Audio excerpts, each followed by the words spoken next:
It started with silence, not the peaceful kind, but the kind that makes people uneasy when it lasts too long. Before we continue, please subscribe and turn on notifications so you don't miss what's coming next. This is Crime Hall.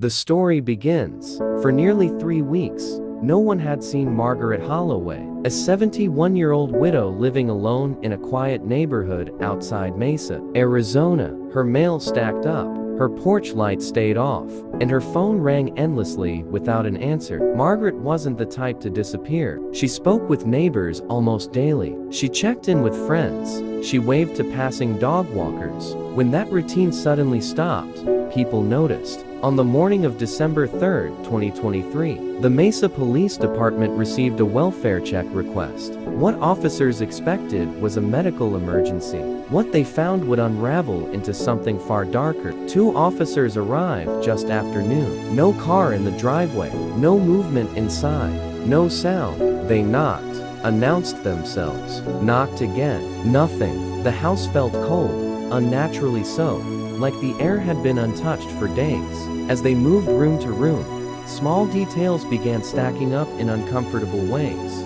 The television was on. A ceiling fan spun lazily. The kitchen was spotless, too spotless. Then they noticed the locked bedroom door. Margaret never locked her bedroom.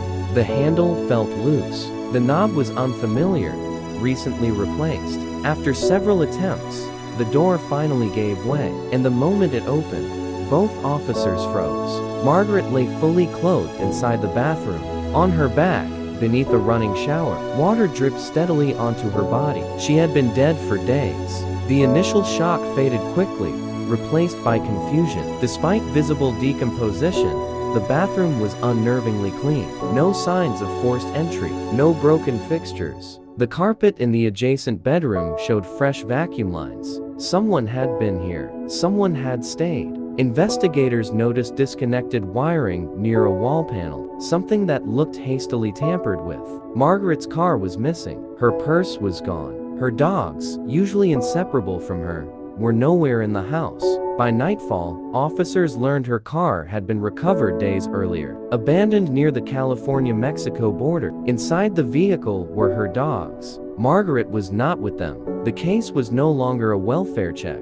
It was a homicide. Neighbors didn't hesitate when detectives asked one question. Does Margaret have any family? They all said the same name, Ethan Holloway, her 32-year-old son, a man known for violent outbursts, substance abuse, and long stretches of homelessness. Several neighbors recalled Margaret showing up bruised years earlier, shaken, afraid, asking for help. One neighbor admitted Margaret had once been beaten so badly she couldn't stand. A restraining order had been filed. It had expired, but Ethan had returned. Witnesses reported seeing him take out trash from Margaret's house just days before she vanished. At the same time, detectives uncovered financial records showing Margaret's accounts had been drained. ATM footage showed a man withdrawing cash repeatedly. He looked exactly like Ethan. Nearly 5 months later, Ethan was arrested on unrelated charges. Detectives didn't waste time. At first, Ethan claimed he hadn't spoken to his mother in months.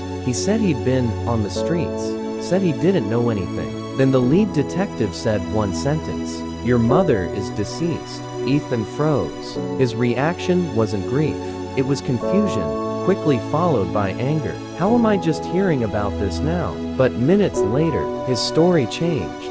He admitted he'd found her, admitted he'd known she was dead, admitted he'd planned to flee. The lie collapsed in real time. Ethan claimed he found Margaret already dead, panicked, and didn't call police because of outstanding warrants. But detectives pressed harder. Details contradicted the crime scene. The shower didn't match his story. The injuries didn't match an accident.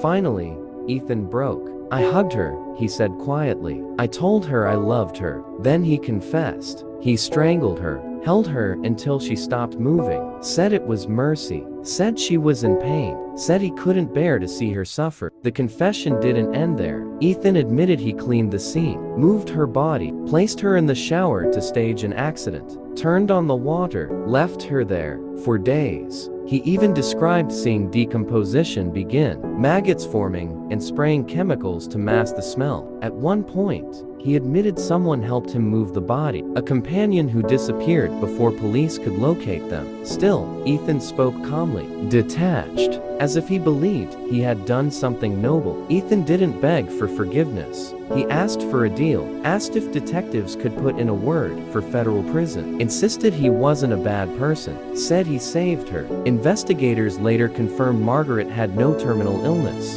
no imminent legal trouble, no reason to die. The story Ethan built was fiction, born entirely from his own distorted mind. In January 2025, Ethan Holloway was convicted of first-degree murder, tampering with evidence. He was sentenced to life in prison, plus additional years to be served consecutively. He will not be eligible for parole for decades. Margaret Holloway was laid to rest. Her house remains empty, and the silence that started it all, finally makes sense.